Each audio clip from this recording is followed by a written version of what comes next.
happens when you stop trying to be the creative everyone wants you to be and start being the person you actually are? I'm Sarah Mulligan Williams, and this is Creatives Processing, where creatives reveal their process and process what it means to create. In this highlights episode, I'm exploring 3 essential insights from my conversation with creative director, videographer, and photographer Eliana Mendez that get to the heart of what makes creative work genuinely impactful. We'll dive into why the integration of the self and work isn't always a boundary problem, how AI is forcing us to reckon with what makes human creativity irreplaceable, and how reframing business relationships through the lens of genuine care transforms not just our work, but our results. Eliana's approach to storytelling resonates with me on a fundamental level. It's built on something I deeply believe in: humanizing the creative process. That the most powerful creative work happens when we prioritize human connection over perfection, when we embrace vulnerability as a strength rather than a weakness, and when we understand that our role as creatives is to serve something bigger than our own need for validation. So let's start with something that challenges the conventional wisdom about professional boundaries. You bring up such an interesting point here that you as you're developing the final product, you're editing things together, a lot of it is like heartfelt. That judgment is like creating a connection within you. And I feel like in order to be a good judge if something is going to be emotionally resonant with an audience is an understanding of yourself. And I'm curious, like, how integral is the self to your work? I feel like for the nature of the work that you're doing, having a line of separation between yourself and your work, it must be really blurred there. Oh, for sure. At this point, it's really difficult to find the line between my life and my career. Like, they are the same thing. My values are the same. The way I approach things is the same. And for me, that is all about human connection. It's all about cherishing that connection, valuing those moments that feel truly connective, centering that in my work, I think is what makes it effective. I don't know how to take myself out of that situation. I don't want to. When I'm in a room interviewing someone who runs a community organization and their work is really important, the thing that's going to make my eye and my ear excellent, effective in that moment is that I'm holding them in my heart. I'm holding space for them. I care about them. That's what makes the work good. Talk to me a little bit about your journey coming to this point of discovering that value alignment is your philosophy when it comes to work, and having to, I'm sure there was trial and error working with clients where starting out, perhaps you were more commodity based, just like you just need a photo, I'll shoot it, that's fine. Like, talk to me a bit about that journey to this point. I think a big question that comes up in my mind is like, what do you do when you're freaked out and you need to survive, right? Like, what do you reach for? And I think early in my artistic journey, I had to, through like a lot of pain and a lot of changes and a lot of asking myself who I am, I had to get away from a lot of people and systems and companies and partners for whom their answer to that question is to look to external authority and do what they want, do what they need, do what they ask for, do what they indicate. And it's complex, right? Because like getting my clients what they need, that is my job. That's what it is. But I think what's really emerged for me is that there is a particular style and approach to those relationships that makes the work effective, right? Like, if I am bringing that same care and consideration and genuine interest to the client relationship that I am to my relationship with the subject, I will build media for them that fits their goals. This idea that Eliana shares, that their life and career have become impossible to separate, initially might sound like a total recipe for burnout. But what they're really describing is something I see in the most fulfilled creative professionals I work with: authentic integration. There's this myth in creative work that we need to separate our personal selves from our professional output to be objective or professional. But Eliana proves that the opposite is true. When they say, I care about them, that's what makes the work good. They're identifying the secret ingredient that AI will never be able to replicate: genuine human investment in the outcome. In my work, I've learned that this integration isn't about having no boundaries, it's about having intentional boundaries. It's the difference between bringing your values and empathy to your work rather than, say, bringing your personal drama to every meeting.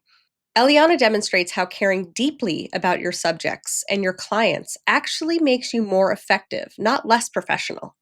Now, the courage it takes to navigate away from people and systems that demand you suppress your authentic approach, especially early in your career when you're trying to prove yourself, that's exactly what creates the kind of work that builds lasting relationships and sustainable success. So, where in your creative work are you dimming your genuine investment because you think it's more professional to do so? Next, Eliana dives deeper into their perspective on AI. That motherfucker doesn't feel shit. Like it doesn't. It's not capable of feeling, right? And I think anyone who actually does creative work, maybe the people who sometimes deploy it or sometimes are trying to put it out in the world, maybe don't actually make it whole cloth themselves. But anyone who does knows how much feeling is wrapped up in it and how that's intrinsic to creating work that's actually connective, is understanding what that connection feels like. That's the thing they can't do, right? And it's like, it's never going away. Like they're going to get better on a technical level. They're going to get better at human language. They're going to get better at creating things that look professional, right? But they don't care about the client. They don't care about the subject. They don't care what someone is going to feel on the other end because that's not their purview, right? And we talk about it in this way where we think they hate it because it's replacing human labor. And that is fucked up. You know, like there's a creative who could have gotten paid. But the other reason they hate it is that they don't feel anything.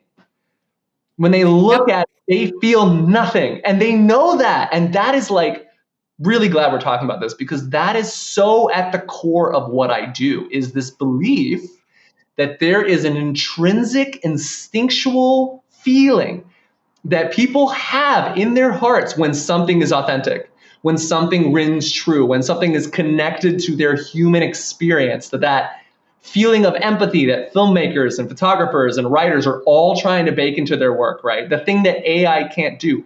People know when it's missing. Ideally, if we're using AI to replace parts of our process, it should free us up to bring the human element to more of the creative decision making. Yes. You know, if I can be honest about who I am as a human, and I can be honest as a witness to the people I interview of who they are as humans, the media is going to be richer. I'm not afraid for it to be vulnerable. You don't want it to feel messy in its execution, but I think if it feels like it's made by messy, vulnerable humans, if like there's a sense of imperfection in what you're portraying or what the work actually looks like. I think if you include a detail where their work is imperfect or they don't always nail it, that makes it a richer, more believable story. I have this motto with my photos that I never remove something from someone's face. I understand like glamour and looking good, and that's all great, but I frequently advocate to my clients like, no, like the messiness is part of the story. The fact that I have wrinkle under my eyes because I've cried a lot is part of what makes me an interesting, connective human. They see the life lived in my face, and that makes me a more connective, memorable person. I think media is the same. I don't think pursuing like an image of absolute perfection is actually good for media. I think you want it to feel real. You want it to feel authentically imperfect. The strategy and the execution and the goal setting and the connection of the results to the goals, that part should be like as pristine as possible. But in terms of the story you're telling, I think you have to allow for the whole ride because it's a more compelling story. Eliana's perspective on AI cuts through all the noise and gets to something essential: that the technology can replicate technique, but it can't replicate feeling. They're not being dismissive of AI, they're identifying the fundamental difference between computational output and human creativity. This connects to something I see constantly in my work. What makes creative output valuable isn't just our ability to choose, say, the right font or color, it's our capacity to understand what someone needs to feel and then make creative decisions in service of that feeling. That requires lived experience, emotional intelligence, and intuitive understanding that comes from genuine human connection. I love how Eliana frames AI as potentially liberating rather than threatening. If we use it to handle routine tasks, it frees us up to focus on what we do best, the empathetic, connective work that makes creative output actually resonate. The insight about people instinctively knowing when something lacks authenticity is crucial. Clients can sense when creative work feels manufactured versus when it comes from a place of genuine understanding. They might not articulate why one option feels right and the other doesn't, but they can feel that difference immediately. This next insight reframes how we think about building a sustainable creative business. I think there was this light bulb moment for me at some point that I would recommend to any entrepreneur, anyone starting a small business, where you have to figure out the life you want to live, the sort of lifestyle you want to have, what your goals are, work backwards from there. Yes. Yeah. I think that's the place that so many creative professionals get stuck, right? And the thing that they don't necessarily understand about business at that point is that, and it's more than just price, it's also positioning, the way you message yourself, but you are actually making an intentional, meaningful decision there. The way you decide to price and position yourself, you are deciding who your clients are, like the sort of people you want to work with. And it isn't as simple as like they're rich or they're poor. Like it isn't about that. It's about what do they value? What do they think is like going to give them a return? Do they understand that return? Are we going to align as people? So much of that is a part of the work. When you're carving out space for something that you know in your heart is valuable, there's this simultaneous feeling of knowing it's true, feeling it's true, but being a little out on a limb about it. Where you can go wrong with that is thinking that when a client or a person doesn't understand that value, that's a rejection and they're your enemy. That like, that is a fail state that you have to avoid. At this point in my career, I understand that when that happens, that is the crux of my work. That's showtime. I get better and better about it every year. But at this point, I rub my hands together and I'm like, oh, this is the good shit. This is the part where I get to advocate for, like, in my case, the fact that authentic stories and genuine human connection and letting people speak the way they speak and be who they are will find results. It will create media that is lasting and impactful and motivating. Eliana's evolution from feeling rejected by clients who don't understand their value to seeing those moments as showtime. That's the difference between creative survival and creative leadership. Your job isn't to make everyone understand your value immediately. Your job is to communicate that value in a way that attracts the right people and respectfully educates the rest. When we approach client relationships with genuine care and service, we naturally become more strategic and effective. Creative professionals who try to be everything to everyone end up diluting their unique value. But when you get clear about what you stand for and how you serve, you attract clients who value exactly what you offer. I love that they've learned to see client education as part of their value, not a burden. When someone doesn't immediately understand why authentic storytelling matters, that's not a rejection, it's an opportunity to demonstrate exactly why their approach creates better results. When you approach business relationships with the same care you bring to creative work, you build the kind of trust that leads to exceptional outcomes. You're not just executing someone else's vision, you're collaborating to discover what's possible. So I wonder, how might your client relationships change if you approached every pushback as an opportunity to share what you know works? These 3 insights from Eliana really capture what I believe is the future of creative work. Professionals who understand that their humanity isn't separate from their expertise. It is their expertise. What strikes me most about Eliana's approach is how integrated it is. They don't compartmentalize their values, their care for people, and their business strategy. They've created a practice where all of these elements reinforce each other, and that's what creates both meaningful work and sustainable success. This is exactly what I mean when I talk about humanizing the creative process. It's not about being less professional, it's about being more intentionally human in how we approach our work. It's recognizing that empathy, authenticity, and genuine care aren't soft skills, they're strategic advantages.